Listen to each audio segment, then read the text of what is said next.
Hi, everyone. My name is Keisha. I am here representing the City of Auburn, here with the Office of Equity. And we are here to present to you part 2 of the community conversations. I'm just going to kind of give you an overview. So for the ones who were not able to make the first series of meetings, welcome. For the ones who are here today, welcome back. So we took all of your information and we heard you. So the first series, we had listening sessions. Here we have listed the top 10 issues and solutions that you all gave to us, and our plan tonight is to address those and also give you all resources and give you all some opportunity to learn more about what the city is doing to address some of these issues. Number 1, at what we heard across all 7 districts, gun violence. Number 2 was homelessness. Number 3 was theft. Number 4 is gang activity. Number 5 was drugs. Number 6, speeding. Number 7, vandalism. Number 8, not enough police force. Number 9, lack of accountability. And number 10, child safety. So if you came to those meetings, this probably sounds very familiar to you. As far as solutions, these are also the solutions that you all came up with that we are implementing. So number 1, the Block Watch program. Number 2, holding people accountable. Number 3, surveillance and traffic cameras. Number 4, more community resources. Number 5, meet your neighbors. Number 6, more community meetings. Number 7, opportunities and resources for youth. Number 8, more reporting. Number 9, more speed bumps. And number 10, more police presence. So again, these were just the top 10 issues. There were more issues that we collected, but these were what we heard across all districts. But we are, of course, addressing those other issues as well. Thanks to everybody for coming out tonight. I'm Dr. Alan Spiciotti, the proud superintendent of Auburn School District. It's my pleasure and joy to welcome you to Auburn Mountainview High School. And we are proud to partner with the cities on these forums. The city has done all of the planning and work, but we are a partner and we're happy to host. We feel like our schools are the community schools, and we love to have any event like this that brings our community together. So thanks for being here. Before I get to my slides, I'm going to make a few introductions and one shameless advertisement. Introductions. I am joined by our school board director, Arlista Holman. And Director Holman lives on Lee Hill. Her family has long ties to Lee Hill Elementary and Rainier and Auburn Mountain View and even Green River College. So she's really tied into our community here. We also have, is Terry still in here? There we go. The principal of Auburn Mountain View High School. She will tell you it's the world's greatest high school. And many others. I think I saw Lenny Holloman come in. He's principal down the street at Willowcrest. Also, Dean Ellens, if you could wave. He's the director of safety and security, who's doing a great job for us in the district. My shameless plug is at 7 o'clock. If you like basketball, Auburn Mountain View High School is 17-0 with their boys basketball team. They're playing the legendary Federway Eagles right here, right across the cafeteria. I'm going, so please join me. All right, so we had lots of great conversations over the 7 meetings in October and had a number of questions, comments, wonderings about what's happening in schools on certain subjects. So I'm going to go pretty fast, but my goal here, and you'll hear from the department directors, is to share some of the things that are happening, some of the solutions that are either in place or we're working on, to let you know that we're listening. And we share many of the same concerns and hopes and aspirations that the community does. I'm going to start with the 3 tiles that are on the left that have numbers, because those represent people. And we've had a lot of change over the years. Actually, I'm looking at Ray Vethick was on our school board for 21 years. And reminds me that we have a history and we're always growing and building as a community. Many of these positions are new in the last 5 to 10 years, so let me explain why. And the first one is, you just met Mr. Nellens, our Director of Safety and Security. I think all of us have treasured Auburn as a kind of a big, small town community for a long time. And as a school district that was going through that journey, we did not have a Director of Safety and Security until 2 years ago. And we had other people who led the work. Our principals were instrumental. But it is clear that our paramount duty on a daily basis is keeping our kids safe, is number one. Okay, we have long-term goals about learning, about wellness, about career preparation, and all the things that you want out of a school system. But on a daily basis, the thing that we will stop everything and figure out is how to keep kids safe. So Mr. Nellens leads that work. He helps to train our school security officers. He is deeply trained in the threat assessment protocol, I'll share with you in a minute, and does a lot of things so that we always have somebody whose eye is on the ball. We have 3 full-time school resource officers, or we call them SROs. These individuals are Auburn Police Department members. They are cops. They, in fact, when we're on summer break, they're working a beat or they fill in for other officers and they came from police work with APD. So they know their stuff. But I tell you, I've worked with a lot of SROs, and the ones we have here in Auburn are the best. And it's because they understand that, yes, it's police work and it's public safety and it's law enforcement, but there's an educator component. So you're also helping kids to make better decisions, understanding that a 14-year-old or a 16-year-old is going to process that decision differently than a full-grown adult. And so they do a really good job of keeping accountability and doing their role and keeping kids safe, but also doing it in a way that's going to help develop students into great community members.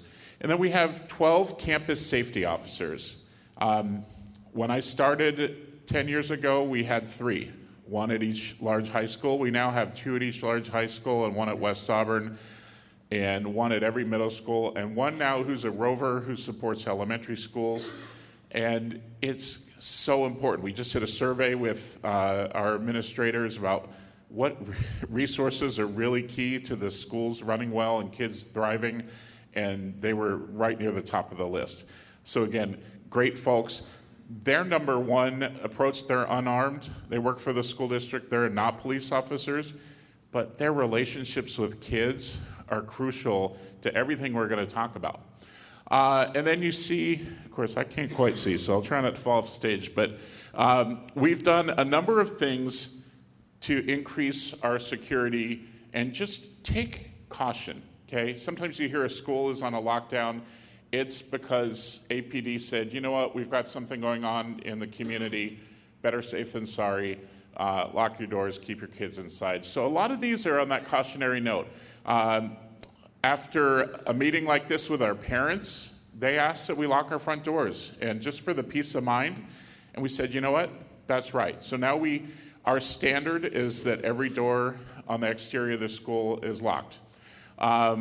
We have safety vestibules, which I think is in the upper right-hand corner. All of our new schools have an area that's secure that visitors to the school can come in, they get out of the rain, and then we can process and control the access to the school. If you were coming in the front door here, if we didn't have that, right at the front of the school here at Auburn Mountainview, you can walk straight through that door, right past the office, and go down any hallway. And we want to just have that friendly contact. We're still a welcoming environment, but we're doing it in a way that you can't just walk in, right? Our newest schools have a controlled area that's physically set up that way. Part of our bond measure that we ran in November would have retrofitted every school with that feature. So we're going to bring that back. We think it's really important. Safety, our school board's talking about, thanks for the support, our school board's talking about when to run that. So stay tuned. We got great support in our community. Auburn's always been really supportive. And so we're listening, and we're going to find something that meets everybody's needs and put it back on the ballot. Let's see. We have a lot of work around safety and emergency preparedness, which isn't really probably your focus today, but we've done a lot around earthquake preparedness and so forth. We have all of our high schools and middle schools have access to drug and alcohol prevention counselors and mental health counselors. It is never enough, and the need is extremely high now, but we have prioritized that, and again, there was a time not long ago that we didn't have that mental health support. It's making a huge difference, and I wish we had 2 or 3 times as much, but it's a great start.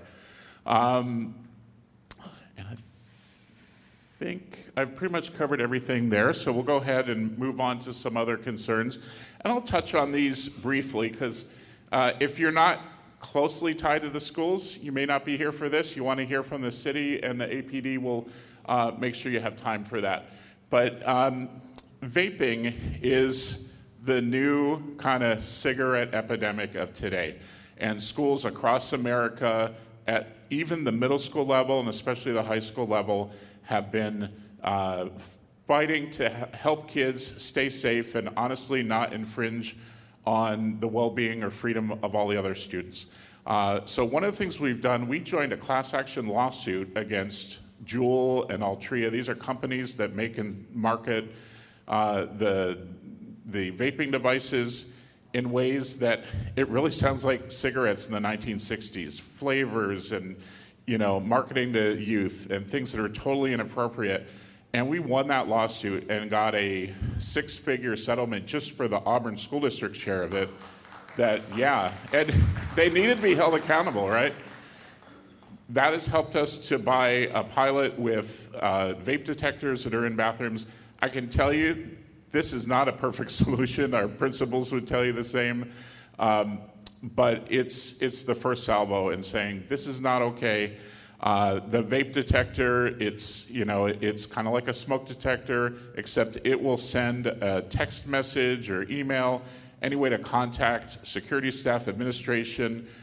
We don't have cameras inside the bathrooms, but we have them outside, and we can have some sense of who is in there. A lot of times, if there's a lot of kids, it's hard to exactly pin it down, but it's giving us a tool, and it's just showing that we're not going to sit down and take it on the vape. We really need to say this is totally inappropriate for school. And those things, they're sneaky. They're easy to hide, and it's been a challenge, but we're all about it because kids should be able to go to the bathroom without any of that kind of harassment or environment. Let's see, cybersecurity. We have a cybersecurity officer in the district, and we have all kinds of things that just a few years ago we didn't have to keep our data safe, to keep our access safe. Multi-factor authentication where you have to, type in the code from your phone. It's a little bit annoying, but it keeps us all safe. So we have a lot of work going on there. Also a lot of opportunities to talk about cyber safety and security and digital citizenships with our kids. We are working hard. Gangs kind of ebb and flow, and this is a time where we're seeing more in our community. It is not okay, and we can enforce this to have gang attire, symbols, clothing, and so forth in school. We have progressive discipline for that.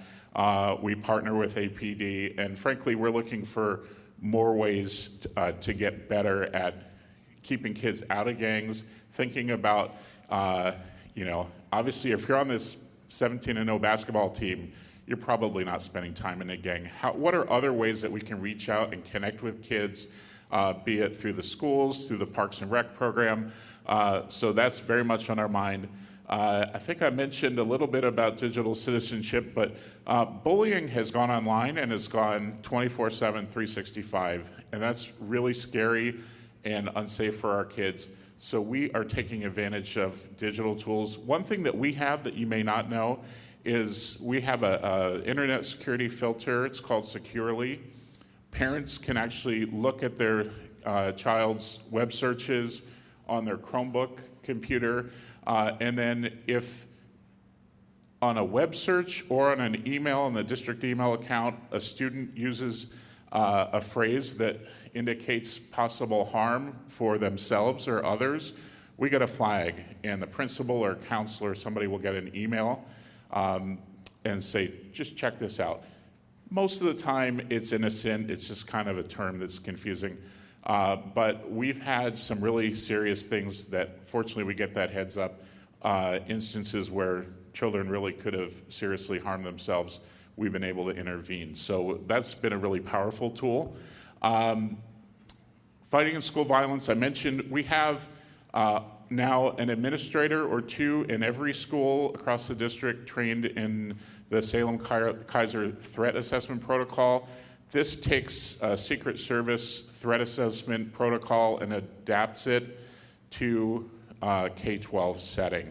It was developed by a school psychologist, and it gives us a tool because if you've been around young people, if you remember this, how do you determine between, oh, I'm going to kill you, and wow, this is a legitimate threat where somebody has planning, they have access to weapons, they have a lot of red flags that we need to treat very differently versus maybe somebody had a temper tantrum and it's still not appropriate, but it's not the level of threat that it could be. So that gives us like a really solid tool to help. We use that tool with every incidence of school violence because we don't want it to get any further along and pose a true threat.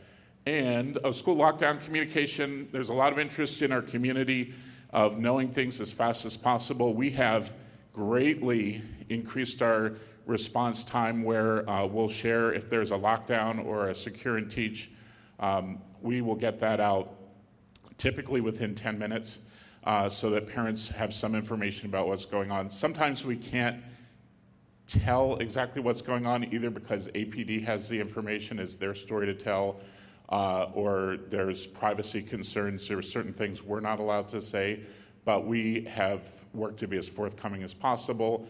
We're committed. If there's an incident with a gun on campus, we always tell parents. We feel like it's parents' right to know and our responsibility to share that. We have a new tool this year called, Parent Square, which is a great tool. It allows families to say, I'd like text messages, or I'd like calls, or I'd like emails. I'd like them bundled at 6 o'clock at night unless it's an emergency. It gives a lot of power to parents. And it also is translated into dozens of languages, which has really helped all of our community access the communication that we weren't able to do before. And lastly, I need help. Diana, could you do me a favor? At the check-in table, there's probably a small box with the magnets with our Safe Schools tip line. If you would mind passing them out. So we have one of our most powerful tools is having students take ownership for the safety in the community. And it's really, it's better than some of those, lock the door solutions, because most of the time, kids will talk, somebody will know something, and if we have a culture of see something, say something, it makes all the difference. So this tool allows anonymous reporting. Sometimes students will want to put their name in or parents don't want to. This is text, email, web, or phone. So 4 different ways that you can notify us. When that comes in, it goes to 3 different people at the district office at 24 hours a day so that we can respond, and we've been able to head a lot of things off. So we know that our best defense really is our community coming together, just as you are in this room, to keep everybody safe. So Diana Musial, who is administrator at Bowman Creek Elementary, is passing around magnets. Our families have all gotten these. I did not mention that half of them are in Spanish, so hopefully you get one that suits your preferred language. But that is really what we're doing. I just want to share a lot of effort that our whole team is doing. I'd be happy to take questions at the end, but nothing's more important than keeping our kids safe. So thank you for coming tonight and allowing me to explain what we're doing. My name is Kevin Whitty. I'm the Recreation Manager for Auburn Parks, Arts, and Recreation. Happy to be here today, talk to you a little bit about Parks and Rec and what we do here in Auburn to really try to keep our community safe. Things that we can do to help try to prevent kids from going down a bad path or whatever it is. I'm sure a lot of you are familiar with what we do, and if you're not, I'm going to give a very brief overview. So if you want to know more, please ask a question or come see me after. I'd love to tell you more about what Auburn Parks is all about. But we like to say that we serve the Auburn community from birth until death, as we do have a cemetery here in town that we operate.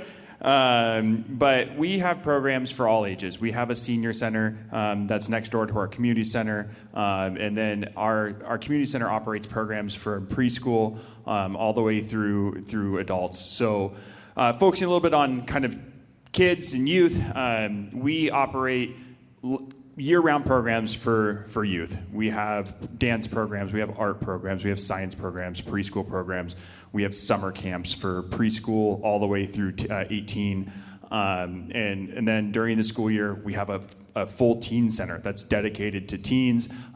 Big shout out to our partners here at the Auburn School District that provide transportation from the middle schools and high schools to the community center and the teen center.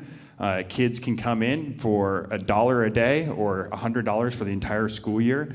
However, we never turn a youth away if they do not have ability to pay. That teen center has PlayStations, Xbox, Nintendo Switch, ping pong, air hockey. We give them full reign of our gym so they can shoot hoops or play volleyball. We lead activities in our makerspace that has a laser engraver, has a vinyl press, and different type of machines that are really popular with like kind of DIY programs and activities. So we program that space where we try to allow those teenagers to have a safe place to come, hang out, be with their friends, and then get a ride back to their neighborhood, thanks to the transportation department with the district, and then be able to go home from there. And then in the summer, we have our summer camp program for youth that takes place at the Les Gove campus. We also have teen and tween camps that they start at the community center, and then they get in a van and they go all over the place, and they get to go do a lot of really fun things that I'm kind of jealous of. They're like going out and going tubing down the Snoqualmie River, or they're going over to Leavenworth to ride the Alpine coaster, or they're going to the roller rink or going to a movie. And so they do a lot of really fun things. The kids that are at the campus, the younger kids, we do a program called Mix and Match, where parents get to choose different types of activities for different parts of the day, so it gets some kind of variety. And we're serving hundreds of kids a day in the summer during those programs. We also launched a couple years ago a program called Wreck and Roll. We took an old police command vehicle that showed up to an incident and kind of led the scene from there, gutted everything out of it, and turned it into basically a big FedEx truck with shelves and a generator and power outlets and everything.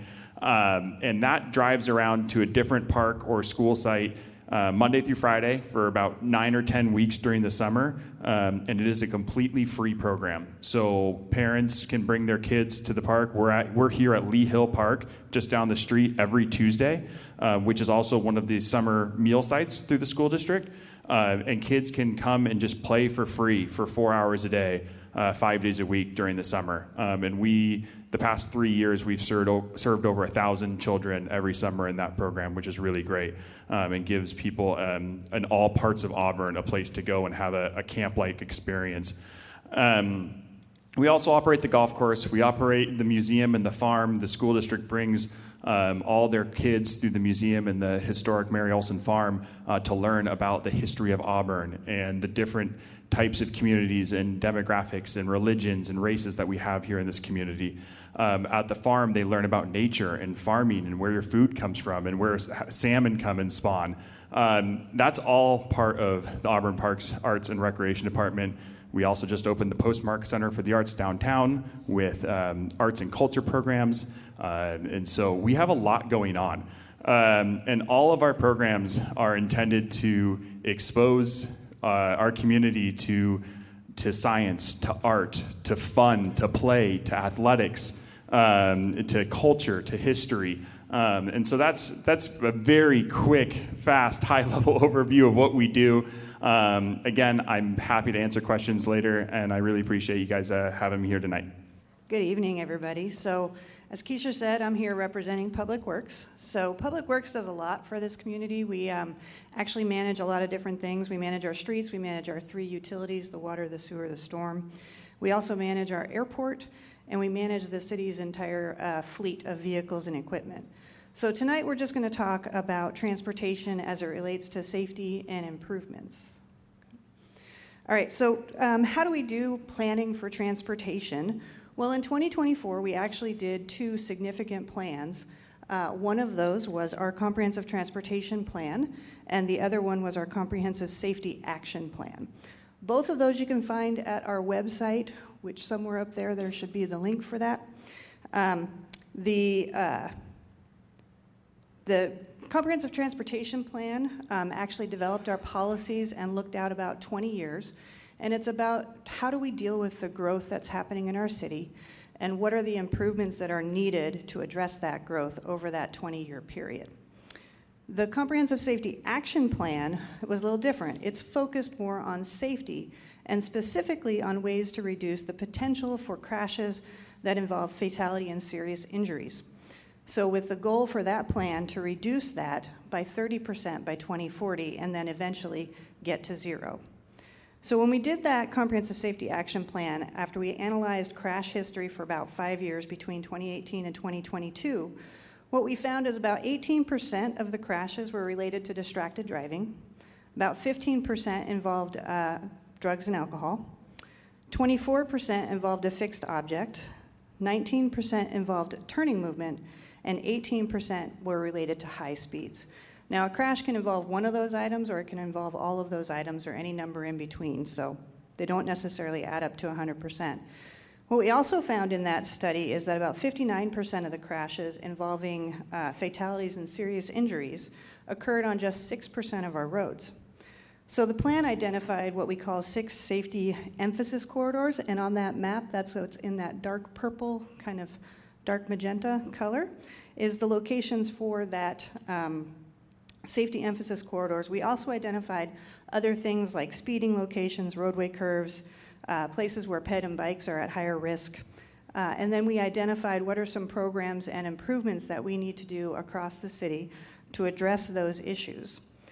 The next step for both of those plans is figuring out how do we fund it all. So you can imagine from when we look at 20 years or even 6 years out, the amount of improvements needed is significant. So finding the funding for that is always the next step in that.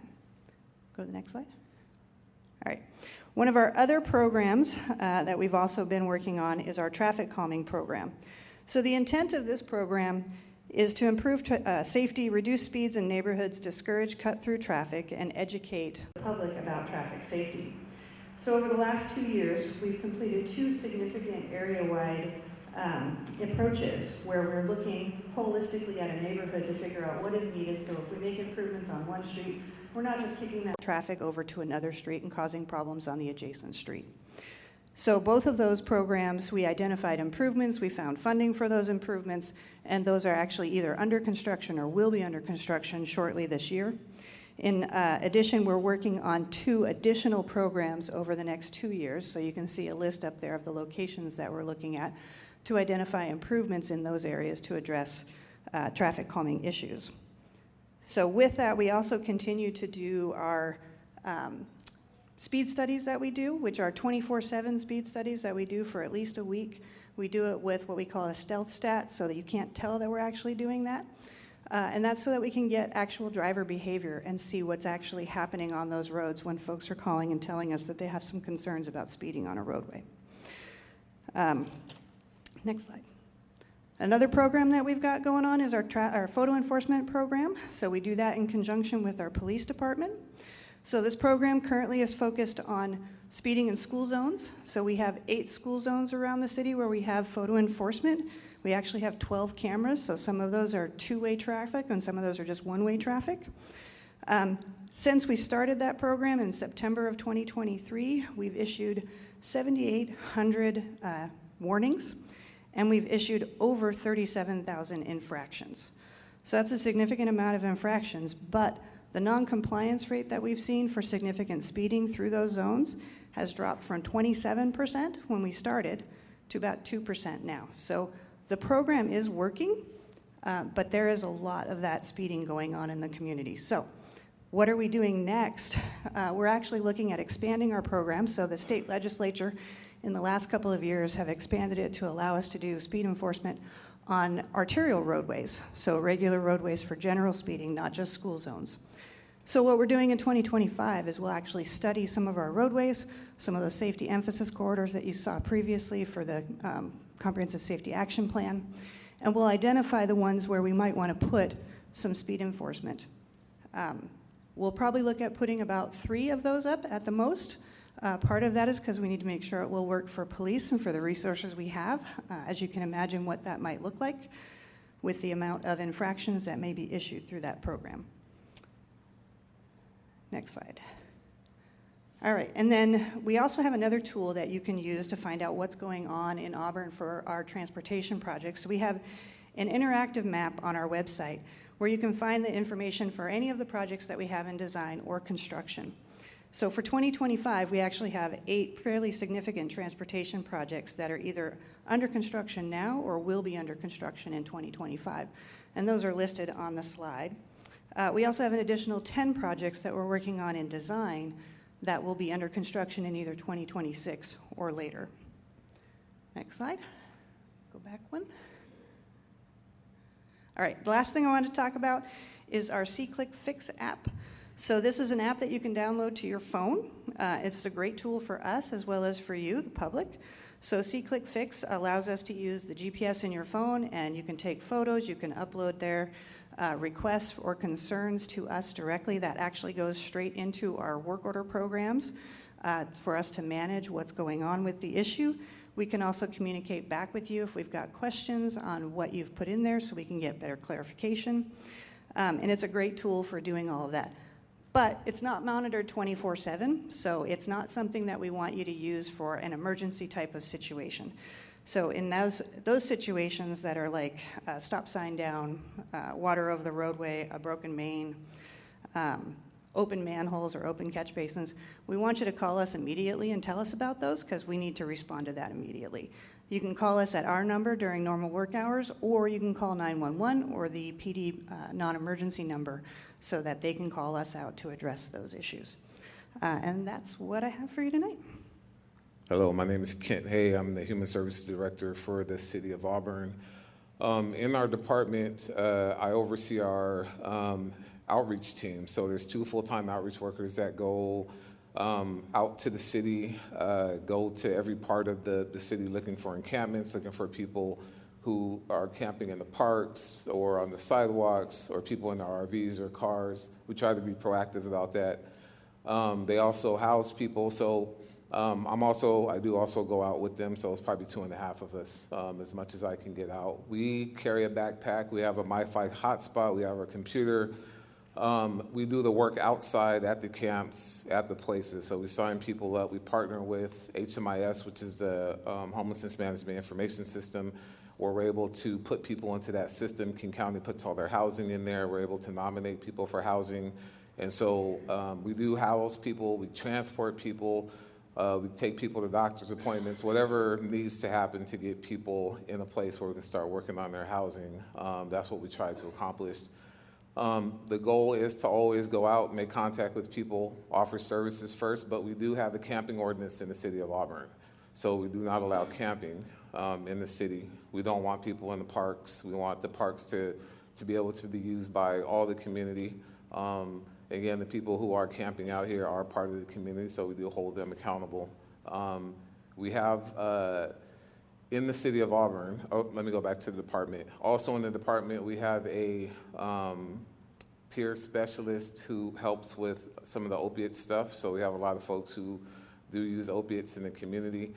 Her job is to oversee our clean and sober housing program, and that is a program that we fund through ARPA funds that we got through the federal government back during COVID, and we also use our opiate settlement funds. Our ARPA funds and our opiate settlement funds. Opiate settlement funds are funds that we got when the state sued some of the pharmaceutical places, and so some of that money got distributed through all of Washington. Auburn got some of that, and we used that to partner with some of our housing agencies out here to provide housing for people who are willing to go to inpatient treatment for to get clean and sober, and we house them for up to a year to help them get on their feet, get employment, and be stable in the community so they don't exit back into homelessness. And then we also have, we oversee our Human Services Committee. Those are the people who help go through all the applications during our cycle when we're looking for agencies to fund, to put services in the community. We also oversee our Community Service Block Grant, which is CDBG funds that's through the federal government. And so we use that to provide for our housing repair program. And so that's a program that we have in the city to keep people housed. So for things that your house might be falling apart, you need help with a ramp. If you meet those qualifications, we're able to help fund those and keep you in your house, keep your house up and going so you don't end up homeless, right? Outside of that, what the city is doing, so if everybody on Auburn Way North, if everybody knows where the old sports page is, the city just purchased that building. In that building, we have the food bank. We also fund our own shelter, so we have a day and night shelter. We partner with the food bank to run that. That's the Ray of Hope and the Sundown Night Shelter. We also have a community court. So the community court is a low quality of life crime court. So somebody would have to opt in to that court, depending on what kind of crime they have, whether it's trespassing, theft, those type of crimes. It's a 6-month jurisdiction. And then once people opt into that, they're able to use our resource center. So we also have a resource center that we run every Thursday. We have a lot of providers that come in. So it's pretty much a one-stop shop. So people enter in the community court, they go next door, they get hooked up with services. They come in every week to meet with the judge to make sure they're on the right track. And then they graduate after 6 months, hopefully with being able to put all the pieces together and reduce our recidivism in the city. And then also we do partner with some of the agencies outside of here, Health Point, We Care, A Walk to Freedom. We take those folks out into the community to do wound care, to offer services for opiate treatment, medicated treatment. And we also have a recovery cafe model in that building as well for folks who are partnered with We Care to go in and start building relationships for other people who are in their clean and sober, in their sobriety. We have a health through housing hotel. The old Clarion Hotel, King County purchased and turned that into housing. So we get the majority of those units. It's full now. There's about 20% of those units that are dedicated to HMIS, so that means all of King County can nominate people to put into that hotel, but we get the majority of those spaces, and that's how we turn over. Some of that is how we turn over our shelter. Our goal is to get people inside and then help people get to structure. So from structure to structure rather than just trying to bring people outside and put them into housing, because that's very difficult for people to kind of maneuver through that. And it burns a lot of people out. So the goal is always Auburn first. We're very focused on Auburn first, making sure that when people get here, they understand that you can't just camp in Auburn. You have to participate. We do make it very uncomfortable for people who don't want to participate. So with the police department, we want police to police. So we try to take away all that from them. If they do call, we respond to those calls, and then we take over and we let police go back to their business. If we get to a place where people don't want to take help, people can be arrested, people can be trespassed, arrested. We also go to the jail. We offer services when people go to jail because there are some people who need a timeout and have to have some clarity. And then they do call us, we go to the jail, and they might enter into our clean and sober housing program after that. Or there are people who have just left the city because they're just not ready and they don't want to participate, which is fine. We don't stop working with people. We don't have an intake. We don't have an exit interview. We work for people for however long we need to work with them so they don't come back to Auburn to be homeless. Next slide, yeah. So this slide shows you for 2024, all the contacts that we made with people from January to December, and how much time we spent with those folks. And so we had 472 contacts with folks throughout the year, and we housed 205 people last year. And that's with a team of 3 outreach workers and a peer specialist and a CDBG coordinator. The first thing I kind of wanted to go over is where we are with criminal activity in Auburn this past year. So overall, we saw almost a 10% decrease in our call volume. Those are the calls we get daily for officer response through our 911 dispatch center. And it really shows in basically double-digit decreases in almost every crime category last year compared to the year prior. A lot of that has to do with, like Ken talked about, recidivism. We took a zero-tolerance approach to some of our crimes in town. If our officers could make an arrest, they made an arrest. We took those people, we booked them into SCORE if they were misdemeanors, or King County if they were felons. And we really worked with our prosecutors on the city side, our local judges, because a lot of the issues have to do with mental health issues, drug issues. And so we showed the court that if they hold people in custody long enough at our facility, there's resources at SCORE that are available for those individuals. But it gives them an opportunity, instead of just being released, they're right back in the community, they're right back to committing crimes. So that really showed an effect. And where you see that on these crime stats is with larceny. Larceny is what we consider like a misdemeanor theft. And so the caution and what we look for in police is not from one year to the next. We look over the long term. So the numbers dropped from 2023 into 2024. And so we're going to be looking at continuing our practices on the street to see if we can reduce those even further over the long term, or if we need to adjust policing strategy.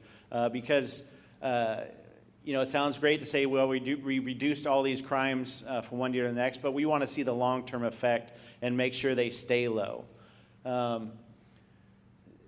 The changes, if you notice, one of the things that really hit our area hard is auto thefts. We reduced the number of, I should say we reduced, but auto thefts dropped from just over 1,500 to just over 900 in the last year.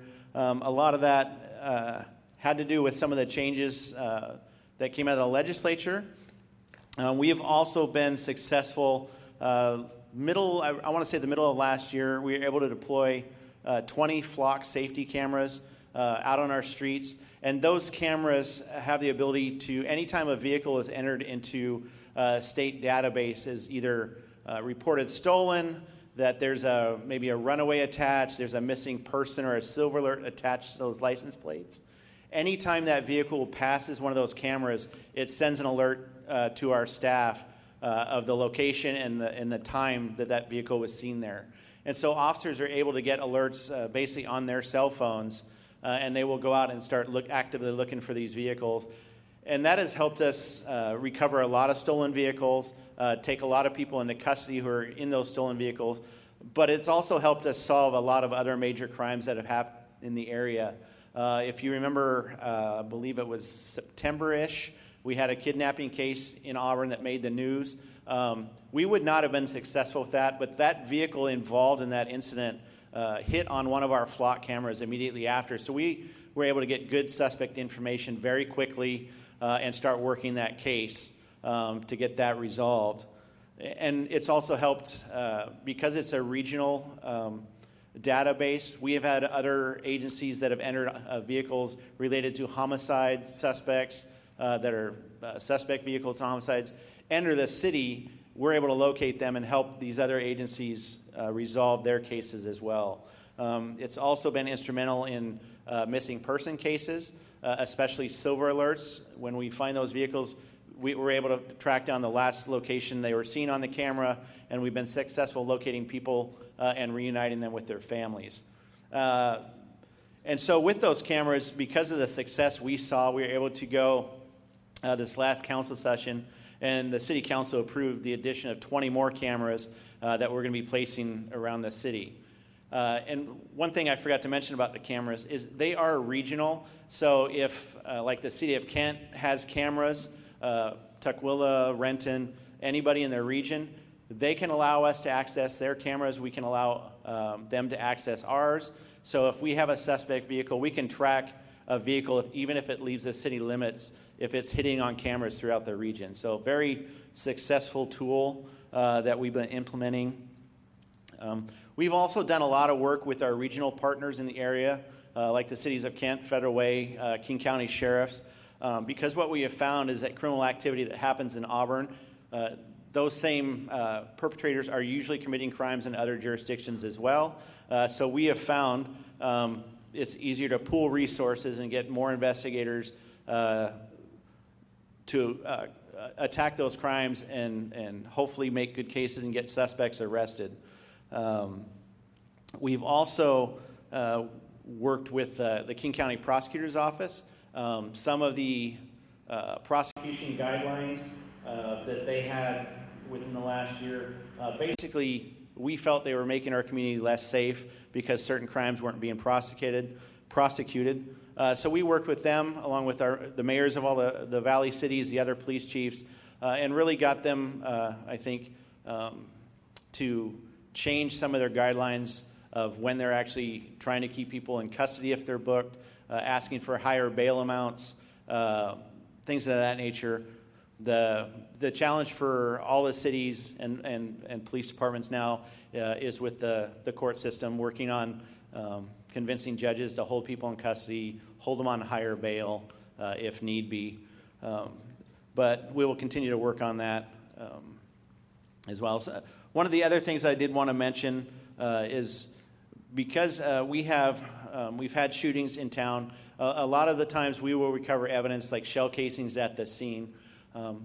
There is a way to track shell casings to specific firearms. And like I said before, criminal activity that happens in Auburn happens elsewhere.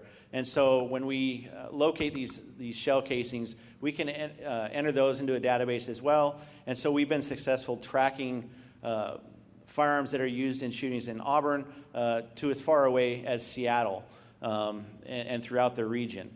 And so we recently applied for a grant through the State Attorney General's office and received a grant award for a little over $200,000 to purchase the machine that actually analyzes those shell casings. Right now there's only one of those machines in all of King County, and it's currently housed in Renton at the county facility up there. So once we are able to purchase this machine, it will be here in Auburn. It will be available to our regional partners for them as well. But it helps, again, us investigate crimes and tie those crimes in, because we know that those individuals who are committing the crimes here are also doing it elsewhere. And so the more cases we can stack on those individuals, the greater likelihood we're going to be able to take them off the street. Some of the other partnerships that you may not hear a lot about is we do partner with our the King County Public Health, the Office of Gun Violence Prevention. If you were at the Veterans Day Parade recently, you may have seen us at our booth. We were in conjunction with them, we were handing out free lock boxes. We handed out over 500 lock boxes to secure firearms, because what we found is a lot of the firearms that are involved in a lot of crimes end up being stolen. And so those who are lawfully in possession of firearms, we want to make sure they can have a secure place to keep those in their house, limit them being stolen as much as possible, and so they're not used in other criminal activity here in town. So I do wanted to talk about just briefly on juvenile data, because I think there is a relatively small number of juveniles committing crime out there compared to the number of juveniles that we have in Auburn, in this whole region. And so I wanted to show kind of the data that we have from this last year. You know, the unfortunate part, it sounds like a big jump. We had one juvenile-involved homicide in 2023. We had 3 last year. You know, if you look at the numbers, it's a 200% increase. We want those to be 0. A lot of our other numbers kind of held about the same. But we're constantly working on identifying the juveniles involved and making sure that we are using our resources, that the prosecutors are using their resources to either keep the juveniles if they need to be held in custody longer, if they need to get resources to get them out of this cycle. But these are data that we track just to show overall. And so it just goes to show you, out of our 61,000 plus calls for service, these are the number of reports that involve juveniles. Next slide. And then we also break down our stats by quarters. So we analyze, whether is criminal activity happening in the first quarter of the year, is it happening during the spring months, summer versus winter, and overall, and it helps us deploy when we need to deploy certain resources out there, if we need to do extra emphasis in certain areas or for certain crimes. We really stayed steady overall. Our big jump was in robberies over the summer and then the early part of the year.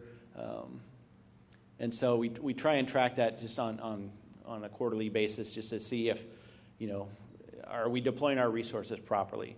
And one of the things that I forgot to mention earlier is our resources. Right now we did receive authorization to hire 10 additional police officer positions from the city council. We were the only, sorry everybody, but we were the only department in the city that was able to hire additional FTEs. And so we will look at hiring those. The downside is, for an entry-level officer position, it takes about a year before they're fully trained and they're fully deployable by themselves. So it's coming, but in the meantime, we constantly look at, are we deploying the resources that we have and available? Are we deploying those correctly? And so we've made some adjustments just recently to, like, our investigations division to address certain crimes and help better investigate those and get more detectives available for certain incidents. Right now, we're also looking at, are there ways to redeploy our patrol staff to get more coverage during certain time periods of the day? Because we in law enforcement, it's all about numbers for us. We can track everything from when are the majority of our calls coming in, when are the high priority calls coming in, and so we constantly look at those, evaluate those, and make sure that we're deploying our staff correctly. And then one thing I did want to add, because I know it was a big topic at the last meeting up on Lee Hill, is some traffic issues. So one of the things that we do take part in, again, it's a regional approach that we take, is we partnered, if you've heard of the Night of 1,000 Stars. So we had 4 of our Auburn officers participate in that, and that really focused on traffic enforcement on the 132nd corridor between us and Kent in that area, and then like 124th. And so just that one night on December 13th, we arrested 3 DUIs. We had 4 other misdemeanor arrests. We had 1 felony arrest, which was a stolen vehicle that attempted to elude officers, and they were in possession of a stolen firearm. And that case itself was linked back to a Snohomish County cannabis dispensary robbery. So, and then in addition to that, we issued 10 traffic infractions. So that was just Auburn's part in that overall night of traffic enforcement in this area. So I just wanted to provide that just to show that, we do as much as we can with what we have. And Blockwatch, and Commander Adams is right behind me. He's going to talk real quick about Blockwatch. Okay, so Blockwatch. The goal of Blockwatch, 2 goals. 1, to get to know your neighbors. 2, to keep your homes and neighborhoods safe. So to get a Blockwatch started, you can either take out your phone and scan that cool QR code to get more information, or, so there's 5 basic steps that we like to see for us to get a Blockwatch started. First step is invite your neighbors. Decide whose house you're going to have it at. Organize your meeting. 2, elect a captain, co-captain. 3, have a couple meetings. Have about 2 or 3. Make sure your Blockwatch is viable and going to generate some interest. 4, reach out to the police department. You will, if you scan the QR code, or you'll just contact us, but you'll talk to Officer Williams of our community response team.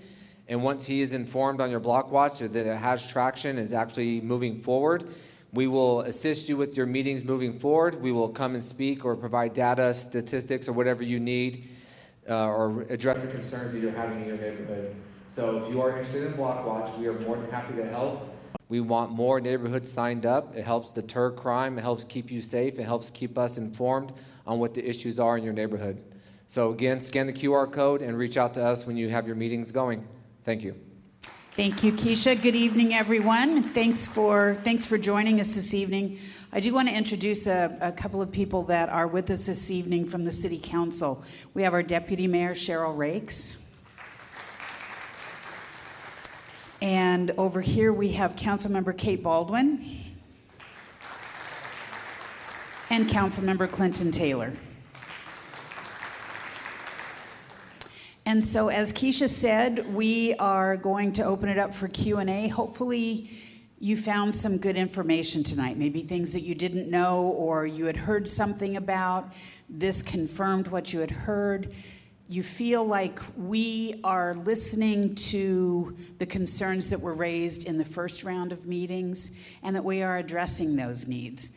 There are some great ideas that were provided through those 7 meetings that we had.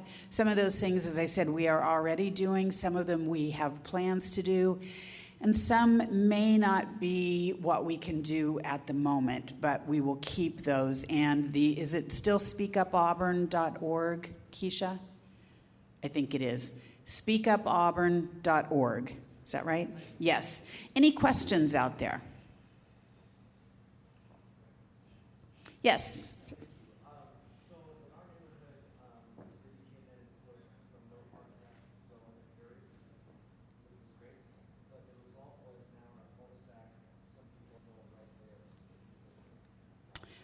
Well, that would be our Public Works Director, Ingrid Gaub. So I'm going to call Ingrid up to answer that for you. So it's about no parking signs that were put up in their neighborhood, but then that caused neighbors and others to park just a little ways around and is causing some issues with traffic and a stop sign. So just a clarification, I heard cul-de-sac. Is this in the cul-de-sac area?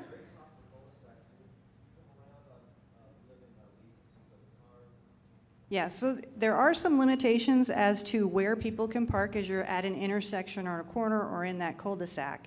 And that's actually going to be a parking enforcement complaint. So it's calling our PD, letting them know that there's a parking issue there, and they can come out and deal with that. And I think in our last Auburn Magazine issue, I think we did an article about kind of what those parking rules were. So you can definitely take a look at that and see whether those areas kind of fall into what that parking restriction is. So there's a certain distance from an intersection, whether signed as a stop sign or not, that you're not supposed to be parking. People often park in that area. So again, that is a call for parking enforcement. So we sign where we need to sign. I can talk with you afterwards and get a little bit more specific. Yeah, sometimes we find if we put too many signs up, it's just sign pollution and nobody pays attention to any of them. So they are strategic on where they place them, but I think that's a good conversation for you to have with Ingrid after this is over. Anyone else? Yes.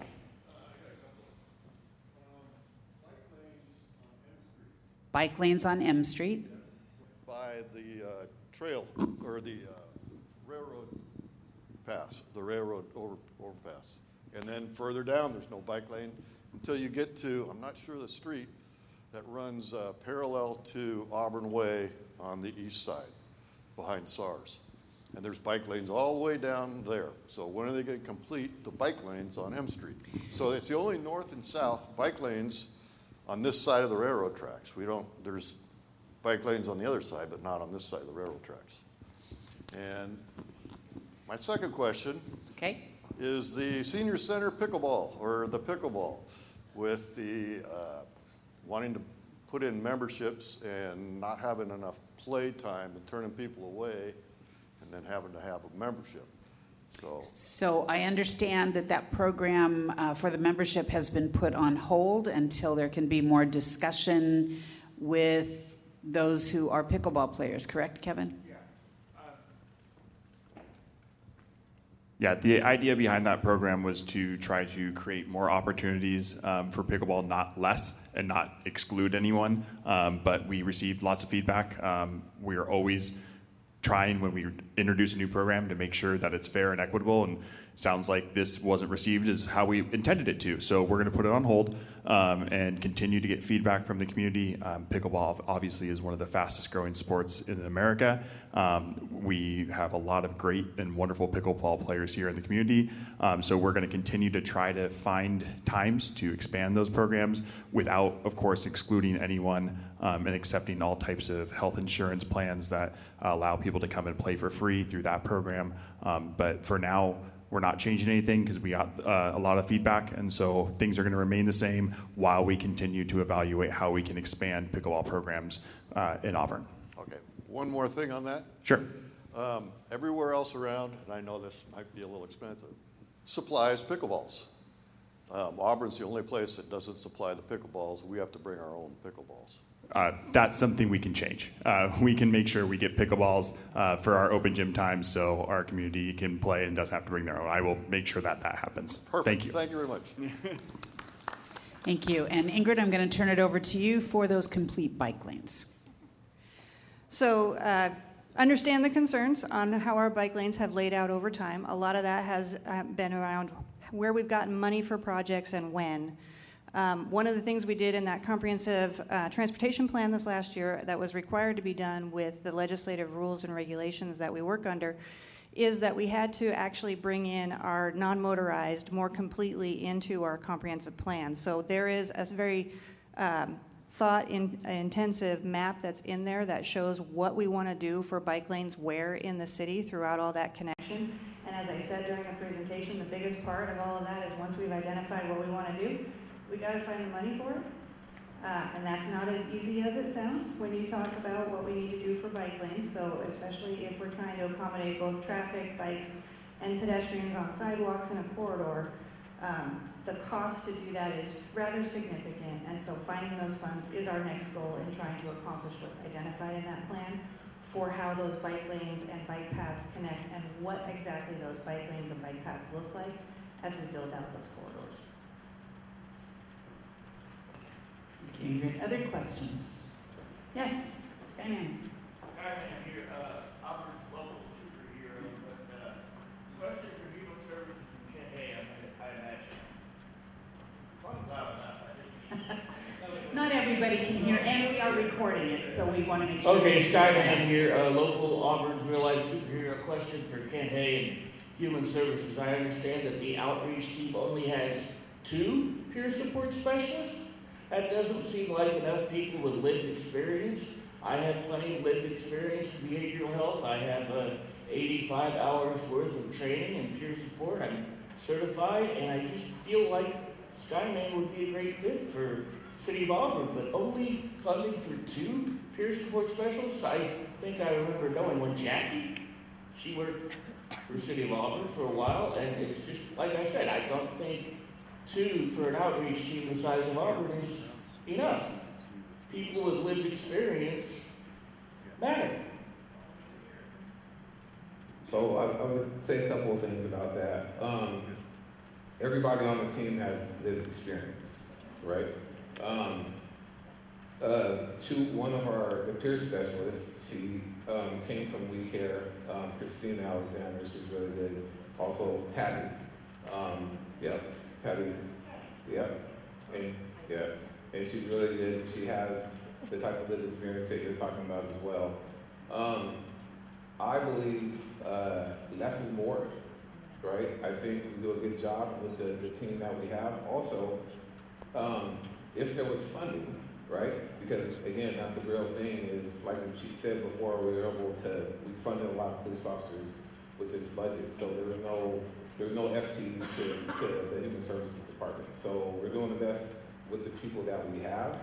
I think we do a great job with the team that we have, and in the future, if we're able to start, looking at that, I would encourage you to put your application in, and all applications are welcome.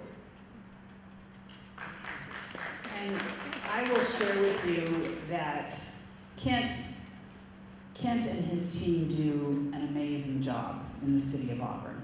205 people housed last year. Other cities around us don't have numbers like that, and I don't want to disparage any other cities, but we have people coming from all over the state wanting to go out and see why Auburn's program is so successful. Kent has taken people out in the encampments. I will tell you, you may think you know what's going on with individuals who have either mental health challenges or substance use disorder or have both of those, but you do not have any idea until you are actually in one of those encampments and you experience what those people who are outside, our unhoused friends, as some choose to call them, are experiencing. It is an eye-opening experience. It is one you don't forget easily. And Kent and Drew and Patty and Christina are out there on a daily basis in those encampments because they believe, like we do, that everyone in the community is welcome. We have resources for you to use, but if you are not interested in utilizing the resources that we have, Auburn just may not be the place for you to be. Right? Because this community is supposed to be for everyone. We worked really hard. Our police department did an amazing job, even when we were down a good number of officers. We started doing an emphasis patrol downtown 2.5 years ago now, I think. I think 2.5 years ago, because people were saying that our downtown wasn't safe. Well, nobody's going to want to come to our town if they hear that stores are being broken into. There was a rash of windows being broken down on Main Street. We helped those business owners pay to get new windows in because we had the ability to do that with some of the ARPA funds. Our assistant chief, Sam Betts, was giving me statistics. He still does every month. Here are how many emphasis patrols we had. Here are how many in the north, how many in the south, how many downtown. Here are arrests that were made, and it has made a difference. And the word gets out. If you just want to hang out and cause trouble in Auburn, you might want to think about going somewhere else because we mean business. We want this city to be safe for everyone. If you want to be a good community member, you are welcome here anytime. But unless you want to be a good community member, you may want to think about being somewhere else. Other questions? Yes. I love Auburn. I love Lee Hill. I've lived on Lee Hill for over 40 years, and I just want to say thank you all for being at the world's greatest high school tonight. I appreciate you all being here. And also, as much as I want to talk about 112th and 304th, my biggest concern is the safety of people on Lee Hill, and it's not the traffic part. It's really about we need as community members here on Lee Hill to write our legislators and talk about our kids that are committing crimes that they get a slap on the hand. And I love kids, and I never want to label a kid that they're a criminal for the rest of their life, but a kid cannot have 4 times be arrested for having a weapon and not have anything happen. And that sounds horrible to say as a high school principal, but it will help keep our community safe, it will help keep our schools safe. I also can't figure out why our 2 giant apartment complexes don't have some kind of security. We hear all the time, and I can't imagine how many times, I can't imagine how many times the police are called because we hear about it at school. And so I think, I don't know if that's a possibility, that that's a requirement. And then also, people that shop up here on Lee Hill, they don't because they don't feel safe.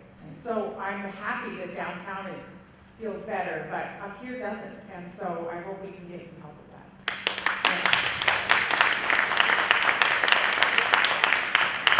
So we are painfully aware of the issues up here on the hill, and 2 of the apartment complexes. Unfortunately, we can't force them to hire security. We did have some good neighbor discussions with them when they started the first development, and one of the agreements that was made is that instead of retail in a portion of the complex, because there was a requirement for commercial in the mixed-use residential developments, is that the YMCA be up here for an after-school program. And there was also room set aside for a police substation, if you will. But I will tell you, police do not sit in a station. None of our police officers are sitting downtown at our station. They are out in the field. The location, I think, is still there, and officers are encouraged to utilize it for paperwork, and it's set up with computers, so they do have the ability to go in and utilize that space, but it is not a full-fledged police precinct. So the space is there. We don't have the number of officers to be able to utilize that, right? We put forward in the mayor's budget this year a request to council for 10 additional officers. And thankfully, they agreed that those 10 officers were necessary. That means we have 128 FTEs that are budgeted. Last I heard, we were at 111 of those positions filled. So we have some work to do. So I say this every time. If any of you know anyone who is interested in being a police officer, please send them our way. It's great pay. It's a great place to work. We have great police leadership, and we are really looking for some good officers. As Chief said, it can be a year before they are boots on the ground. We've hired some laterals, meaning they're coming from another agency, and sometimes that works out really well, and it doesn't take but maybe 5 or 6 months for them to be out on the street on their own. So there are challenges. I will tell you that we've had some challenges in the state legislature in the last few years about what officers are allowed to do and what they can't do. And we work with our legislators on a regular basis. Dr. Spiciotti wrote an amazing letter to our legislators and to King County about the injustices and how messed up the system is that will allow a youth, a juvenile, to be arrested four times with a weapon, with a gun, with very little consequence. Before that 5th time, there is significant consequence.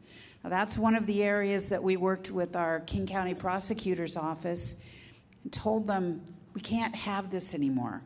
We meet with them, and the mayor of Renton, Mayor Pavoni, and the mayor of Kent, Mayor Ralph, and I we work very closely together on these issues.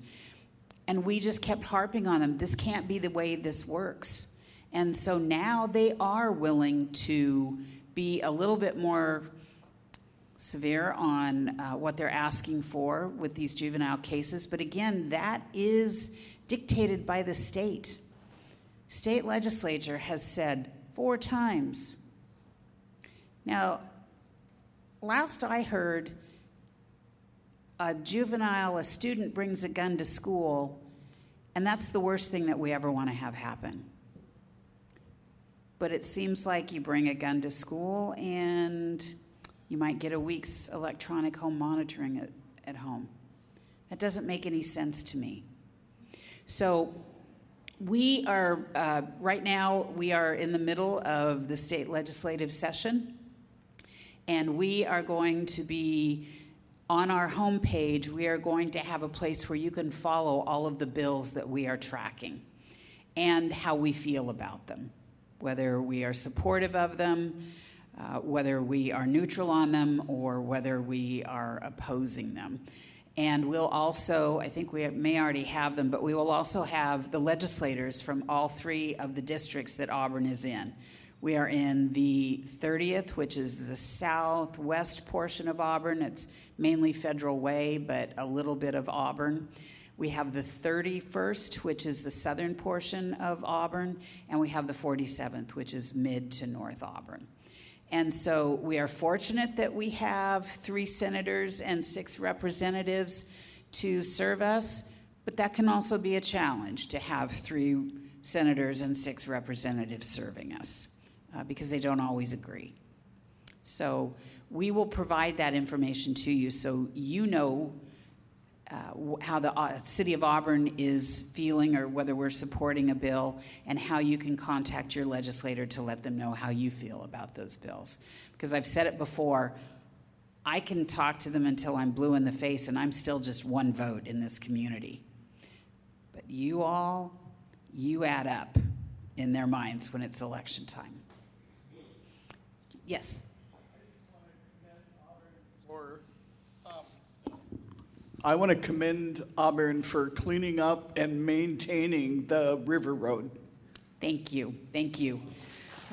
We worked with the city of Kent, and we had, Mayor Ralph and I brought out Congressman Adam Smith to walk that area because a majority of that road is King County.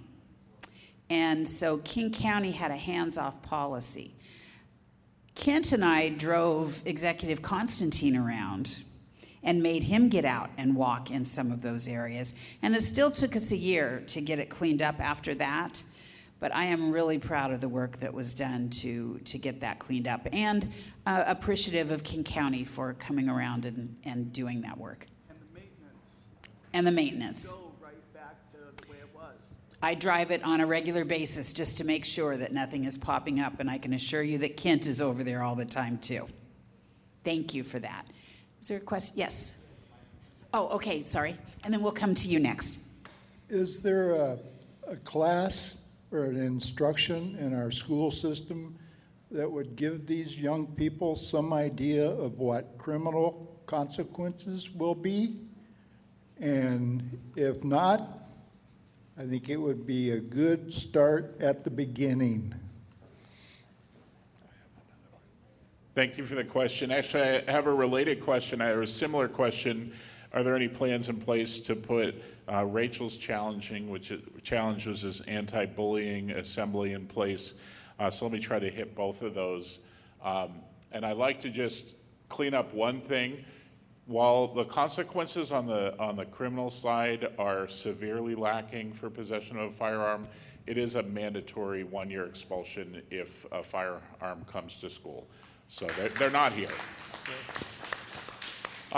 In terms of the question about, we have anti-bullying curriculum, K-12. We have some principals in the back who could speak to that.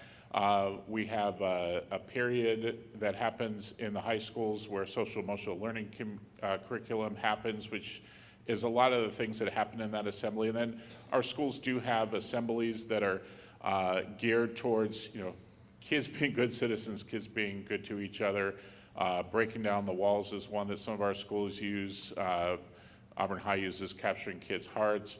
Auburn Mountainview has a really inspiring speaker coming in next month for Black History Month, and we use a lot of opportunities to do that, but I'm going to take this back and ask our bullying lead about Rachel's challenge. And I appreciate your question. It's not something we explicitly have, but we're in business of helping kids understand that with freedom comes accountability, with decision making comes consequences, and having students really understand that relationship. So I'm going to mull on your suggestion, but absolutely, we're talking to our kids all the time about what you do today affects tomorrow and your future. So thank you for the question. And I can't tell you how proud I am and how appreciative I am of the partnership that the Auburn School District and the City of Auburn have. Dr. Spiciotti and I meet for lunch at least once a month to talk over the issues that are impacting each of us. There is a Cities and Schools Forum that is for Auburn, Algona Pacific, Auburn School District, Green River College, and we meet quarterly to do the same thing, and how can we utilize our resources to best serve all of those communities. And it's powerful when we all get together and have an opportunity to sometimes dream big on what can be done, but we've taken a lot of actions over the course of time. I mean, think about things like the Howard Hansen Dam when there was concern over flooding. All of us were together on that. Juvenile crime, so many other things that we've been working on. Jobs for students, a lot of things. And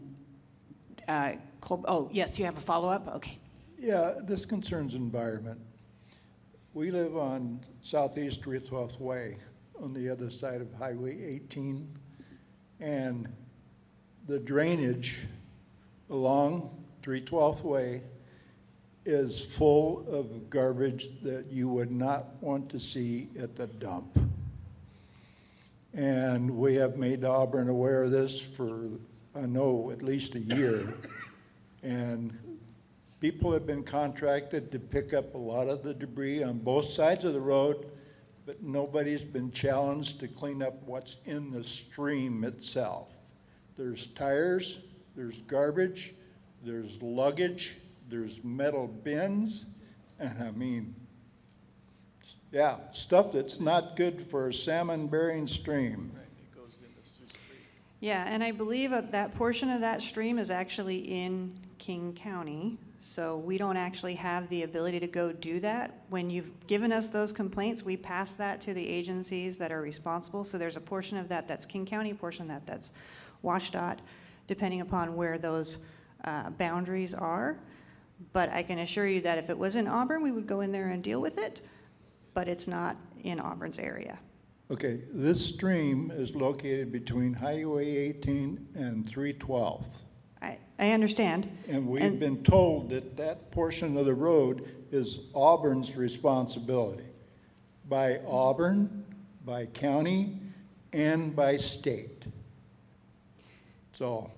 Okay, so the road might be our responsibility, but once you get outside the road, the stream is probably not our responsibility there because of where the boundary for the city actually exists. But I'll take a look at that with staff. Thank you.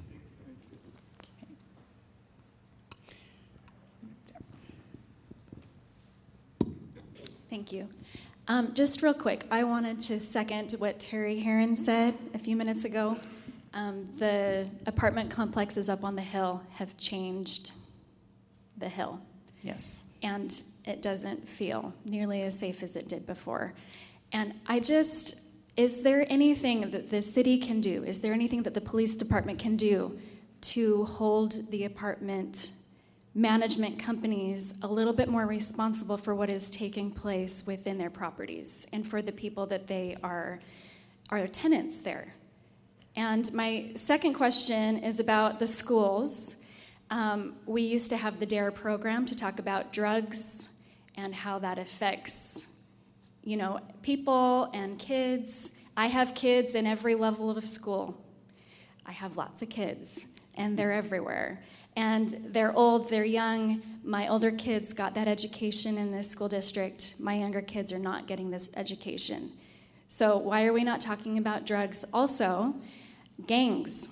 That is definitely a present problem. Are we talking about that specifically in schools and about what the consequences are for kids who get wrapped up in that rigmarole? Those are my two questions. So I will respond to the one about the apartment complexes.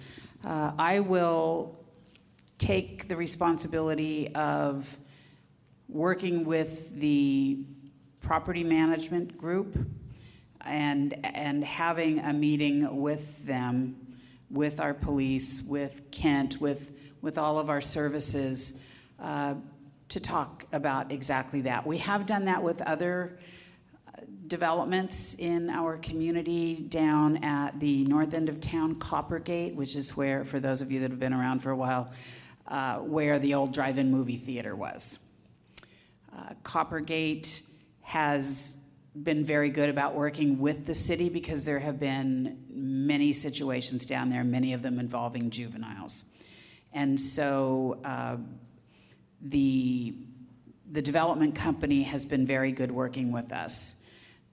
Devco is who developed the two up here, Seasons and Promenade.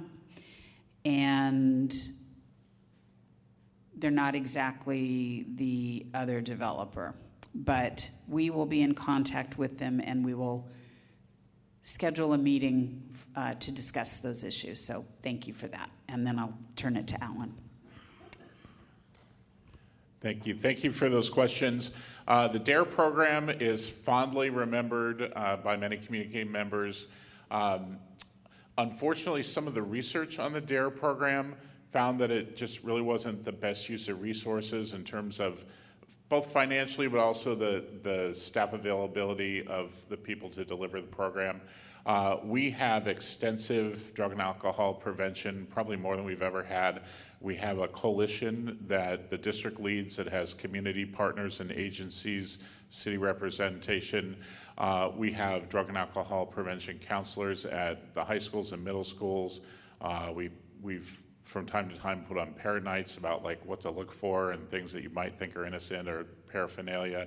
And our health curriculum has a lot of exactly what you're talking about. And then we have those messages about being involved, the gang side of it, being involved, and just kind of the dangers of that. And we need to do better. And our world needs to think about the impact of if kids turn to that activity. It's just, it's such a tragedy for that child and for others who are impacted by it. So we take that very seriously. Thank you for your questions. Yes. Microphone's on its way. Colby, you're doing a fabulous job. My question is actually for you, Dr. Spiciotti. I've heard a lot of how important sports, community involvement, all of these things are for our youth. Can you explain why the Auburn School District is now removing funding for safety equipment for sports? Can you repeat the end of your question? So we were told that the Auburn School District is removing funding for safety equipment for sports, and it is being put back onto the schools. So if we are in a lower income area with low parental involvement with these kids, how do you expect them to stay involved in sports if we don't have safe football helmets, if we don't have that equipment for these kids to safely participate? Okay, I thank you. I appreciate the clarification. And the first part of your question was, remind me again. I'll start with. Go ahead. Or go ahead. If it is so important for the kids to Yeah. be involved to stay out of trouble, I will tell you, I'm an active parent volunteer. There are probably 5 families that help support each team. Yeah. So if that's the number we're up against, I'm not helping to support just my kid, I'm helping to support all of the kids that are on that team, all of the kids that don't have parents showing up. So why are we removing the funding? Thank you. We were told Yeah. that that's what's happening, and we're putting it back onto programs that don't have the parental involvement. What's your answer for that? I love your question. Thank you. Part of my own story is I grew up in an apartment.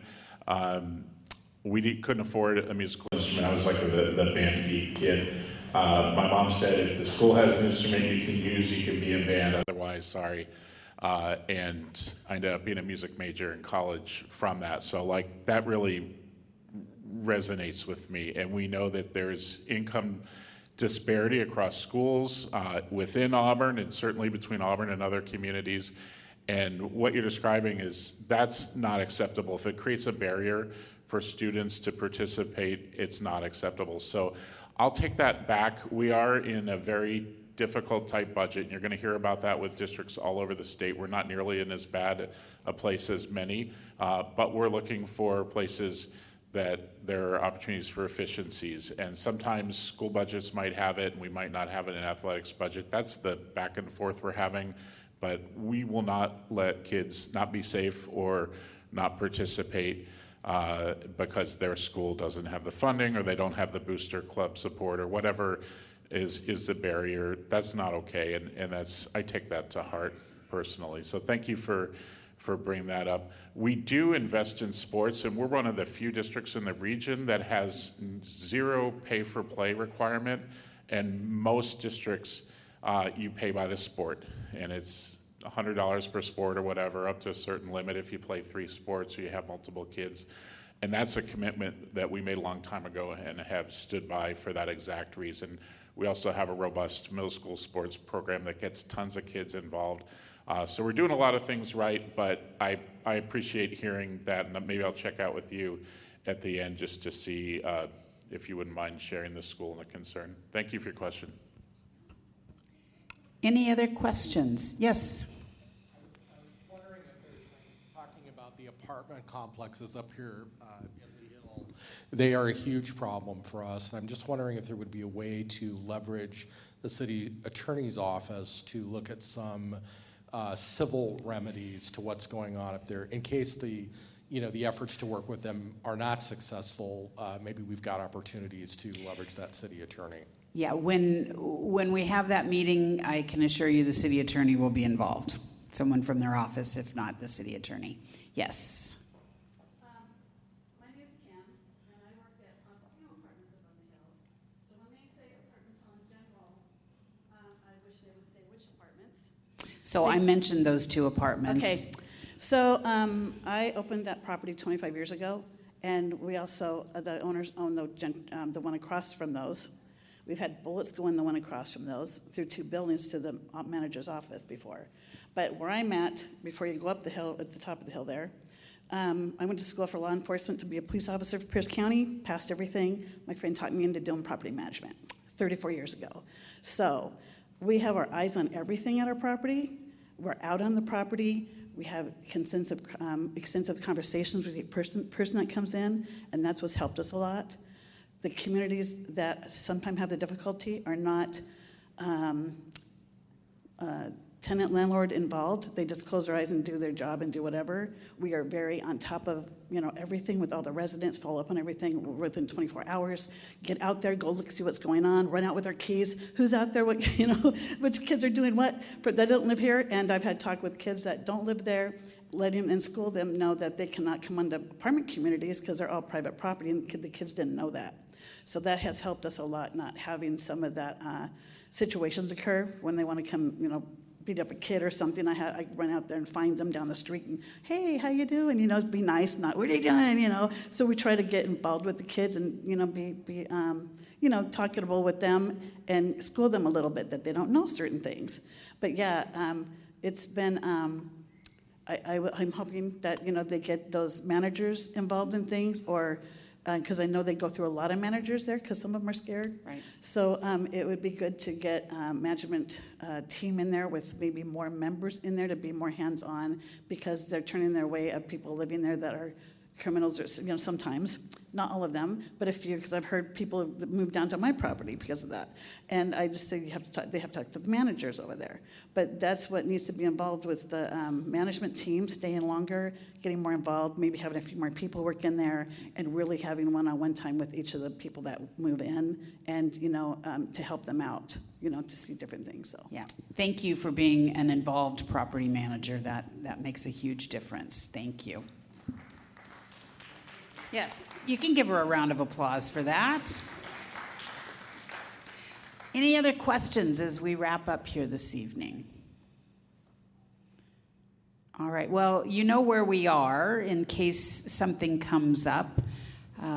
You can give my office a call at 253-931-3041, and someone in our office will take the call. You can email me at nbackus, BACKUS, at auburnwa.gov.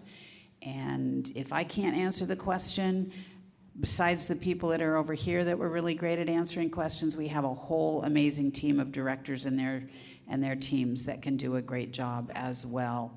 So thank you for caring about your community and your schools. We really appreciate that. I know it's cold outside. It can be challenging to get out in the evening. So thank you for caring enough to be here, for caring about your community. We are going to continue these conversations throughout the year. The next series, we haven't decided what it will be on yet, but probably at least one or two of the topics that have been discussed in these meetings. Again, you can watch these online at youtube.com/watch Auburn. So have a great evening. Please be safe, and thank you again for caring about your community. Good night.